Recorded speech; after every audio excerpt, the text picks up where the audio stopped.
For a lot of Blink collectors, this is the holy grail.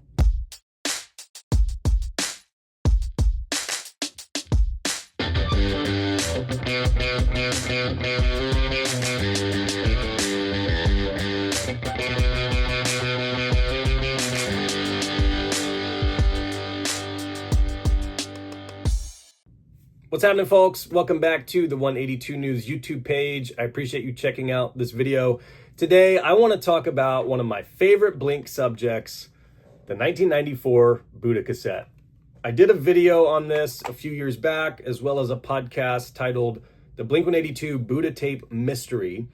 And in that, I dug really deep into some of my research on this cassette. This is one of the most valuable Blink items you can get your hands on. It's so hard to find, extremely rare, highly sought after by most Blink collectors. And at the time, when I was finally in the market to hopefully be able to pick one up, I saw that there were several variations. There was, misinformation out there about what was real, what wasn't. There was questions surrounding the authenticity of different variations of the cassette. I identified and documented for the first time different J-card variations. Hell, there's even different fonts on the back of some of these where it says the track list and filter records. Go back and dig into those if you'd like. Those are going to be a little bit longer videos. But I did feel it was important to document where I'm at this point in this research and really just put together a more concise version of that rundown. So to get things started, the Buddha tape, as we know it, the Buddha demo, was recorded at Double Time Studios in 1994 with Jeff Forrest. That is important because they also go there to record Short Bus later that summer, as well as eventually Cheshire Cat. So well-known place in Blink history. This is really the first cassette that you could go find at a store, was available in any type of quantity. You could get it at shows. And we know that throughout 1994, the band was actively selling these. Mark has fond memories of driving these around town, going into record shops, lose records, and finding a couple had sold, coming back with more and selling as many as they could, and just really being stoked that anybody was picking up their music and listening to it. So it's really special, I think, just looking at it. It's a pretty cool piece of Blink history. Now, this was put together by Blink, of course, as well as there was a friend of theirs, Pat, that Mark worked with, who had this label Filter Records, and that's who you will see on the back. More to come about that a little bit later. There is a little bit of, I don't want to say controversy, but issues that came up with that later down the road, but it is important to document, as I will in this video. Now, as I mentioned a bit ago, early on when I was looking into this, there are several different versions that pop up. And in my mind, I'm thinking, okay, if someone's shelling out hundreds of dollars, how can you be sure this one is real? Which ones are real? And I have identified 4 different variants of this. The first, and the one that is universally agreed upon as being authentic, is this clear one, or the black one with white text. This is the one that you will see the most of for sure. This is the original one per my research, and this is the one that is most widely agreed upon is 100% authentic when you see this. This is what the black one looks like with the white text. So that is cassette version 1. That is going to be the most common. Now, during my research, I started noticing, okay, here is a second one that's popping up. This one is black with blue text. And this is an update from my last video. This is confirmed authentic in my mind. Mark found one of these in his stash. I had thought that these were likely authentic, and the fact that Mark found one, and I have had some folks reach out who got some from Soma in 1994, that were the black with the blue text, I am confident that this one is now authentic. That is the second variation we see of that. The third, this one is fairly rare, is the red one. There are still some questions surrounding the authenticity of this. However, folks I have spoken with who own one of these, I am confident with their story. They have no reason to lie. It looks the exact same as the others, and I believe the red to be authentic at this point in time. The fourth variation, and this is the one that has the most questions surrounding it, is what I call the white sticker version. And this one is drastically different. When you just look at it, you can tell right away, okay, that looks a little different. That looks potentially easier to fake. I will say, and this is based on my research and where I'm at currently on this, I am confident this did not come from the band, okay? Blink personally was not shipping these. Blink personally did not have these sitting at a table. That is based on my conversations with friends from that time period and those who were getting this tape and attending these shows. Now, I will say there are multiple parties involved on this. And as I mentioned a little bit ago, Filter Records also was a stakeholder in this release.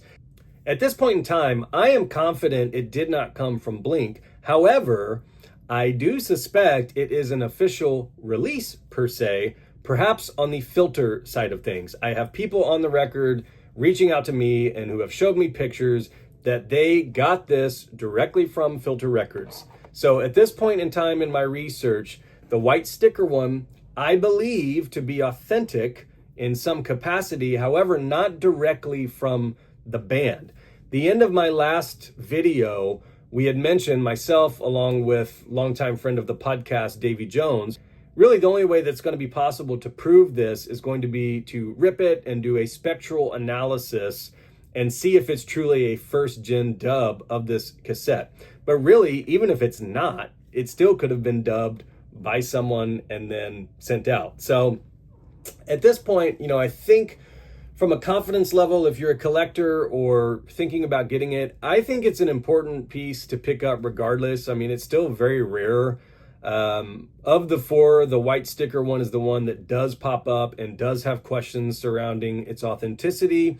So it's going to be up to you. Personally, I have one in my collection, and just from the story alone, I enjoy having it and I don't lose any sleep over it. So it is what it is. Those are the four variations of the actual cassette.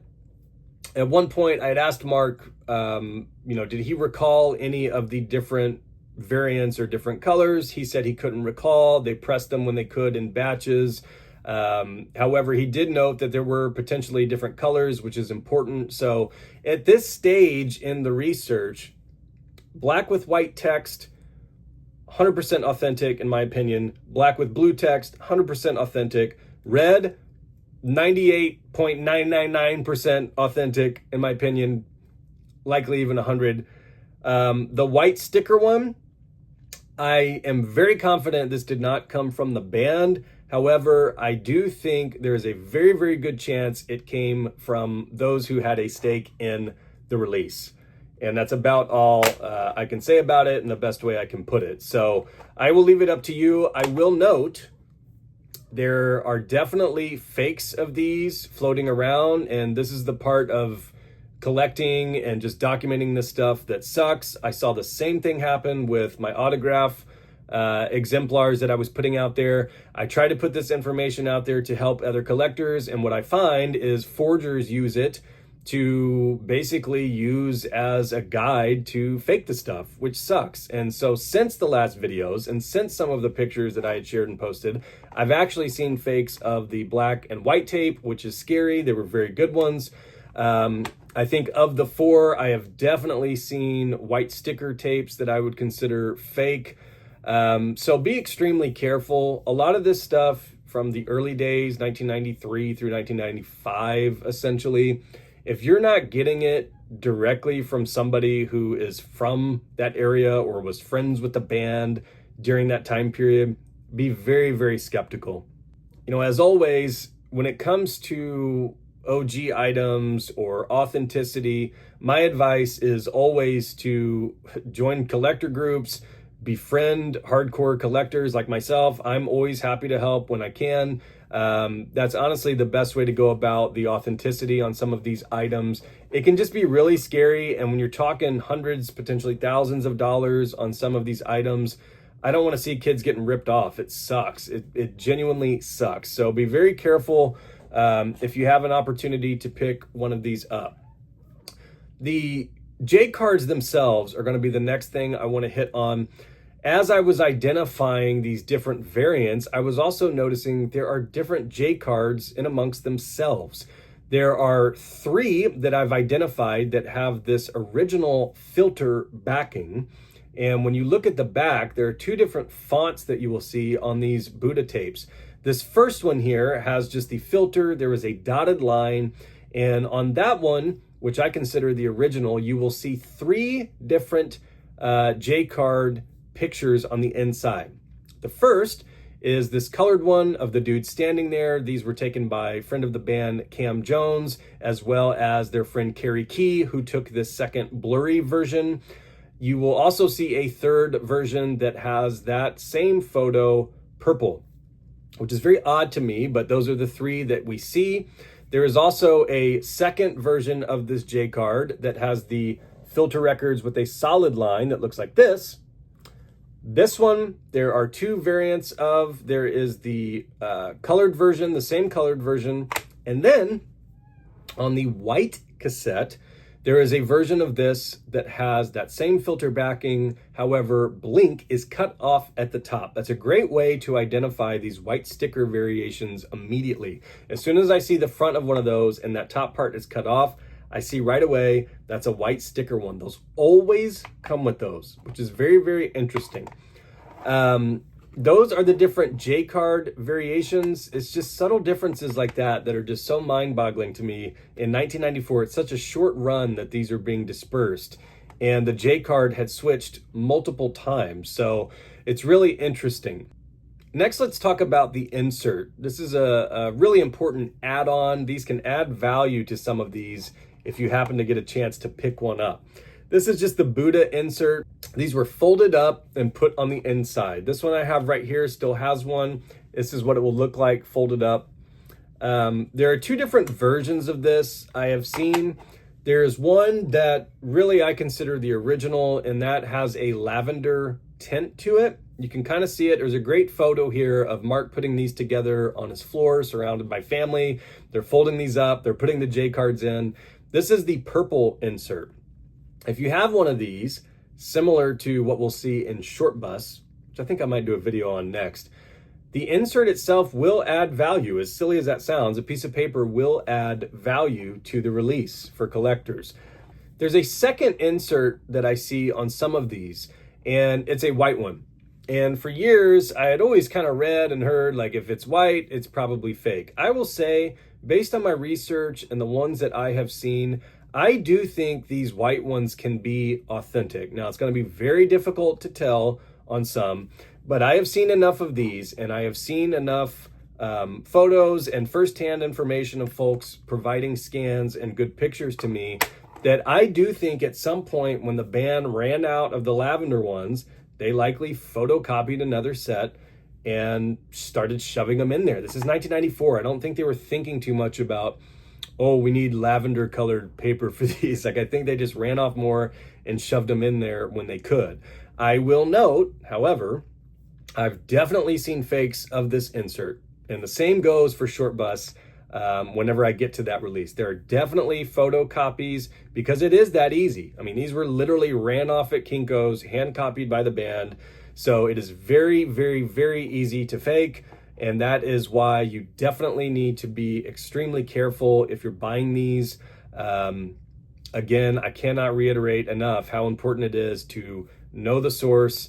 If you have any questions, try to run it by fellow collectors or collector groups, because those are going to be the folks who are most knowledgeable about this stuff and hopefully willing to be helpful about it and share.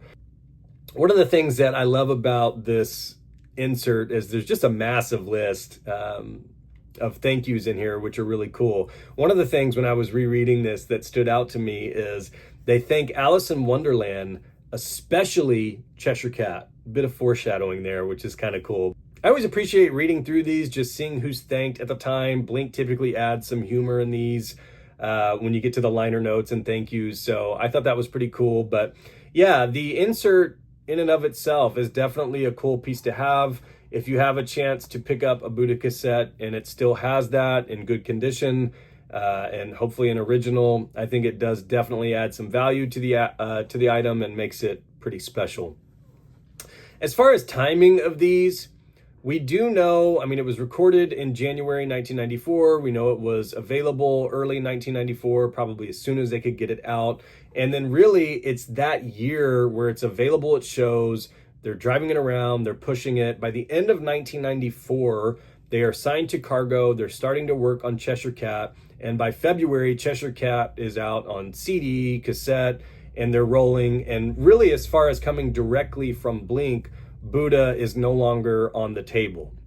Everything has then shifted to Cheshire Cat. Now, one of the things that I have to bring up here is there are definitely confirmed cases of folks getting this cassette directly from Filter, even from the next couple years. So that is where, in my mind, and again, I know this is a little bit complicated from perhaps even a legal perspective, but I do know Filter was a stakeholder. I do know of cases where folks had reached out to me and they said, I got this white sticker tape directly from Filter Records in 1996. So that is where, in my mind, I do think the white sticker ones are authentic in some capacity. However, I do not think they came from Blink, is the best way I can put it. So we do know there was a couple years there where Filter has said that if kids were reaching out to them trying to get the tape, they just had some left over that they were sending out. Who knows? But that's what's documented, and that's what I'm currently going with as well.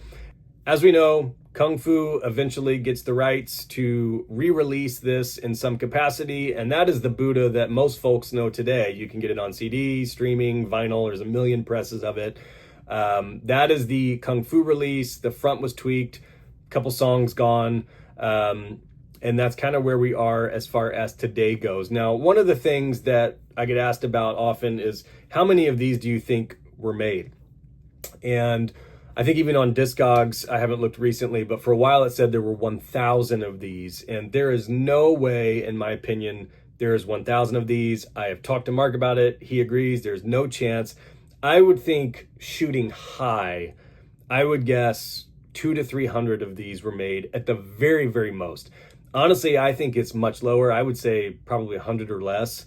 But conservatively, I would say 200 to 300 is my best guesstimate at this point. These are so hard to find. I have been documenting these and talking about them on the podcast for years.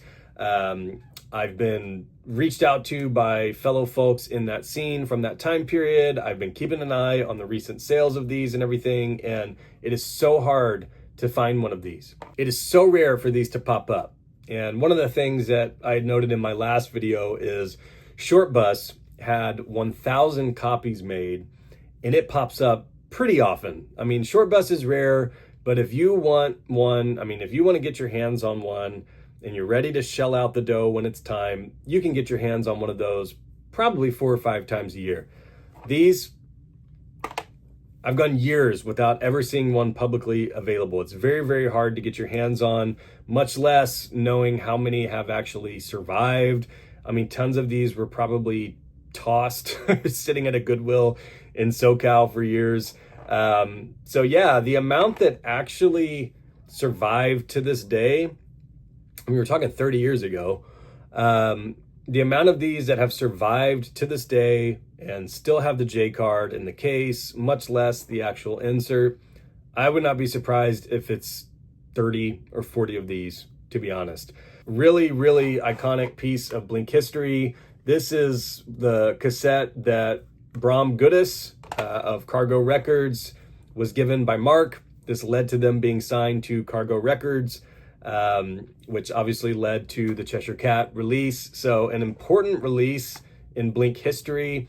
This is actually the actual Buddha cassette that Bram had shared with me. So a lot of history in this cassette right here, which is really cool. I really appreciate these little pieces of history and the story and the lore behind it. Mark gave him this cassette, and he loved it so much that he begged his dad to sign Blink, and obviously that opened the door for Cargo Records, for Cheshire Cat, and having that label behind them in some capacity early on, which is really awesome. So that is the Buddha cassette. The front cover in and of itself, Mark still has that statue to this day. There was a Twitch stream a few years back where he grabbed it. It was in his studio, which I thought was just really cool. Mark really appreciates the history of Blink, which I think is awesome. I don't know how much Tom knows about the demo or if he still has a copy of it. I think what we've found is when it comes to this side of Blink and the collecting and the sentimental side, even with his guitars, I don't think he cares too much, but I'd be curious if he still has one stashed. Scott, I don't know if he still has one or not. I wish Scott would do an interview or something, at least to talk about the good times with Blink, because there are definitely folks like myself out there who appreciate his time with Blink in the early days, and obviously I'm sure he's got some awesome firsthand information that fans would love to hear at some point. So come on the podcast, Scott. Come on. That's it. That's the update I wanted to provide on the Buddha tape. Super rad collectible. If you're able to get your hands on one, just please be careful. As I said, there's definitely fakes out there. There's definitely folks trying to rip you off. So be mindful of that. If it seems too good to be true, oftentimes it is. So that's what I have for you today. Drop your comments below. If you ever have any questions, feel free to hit me up on the Instagram page at 182 News Pod. If you dig Blink history, interviews, that type of thing, be sure to subscribe to the channel, and we'll talk next time. See ya.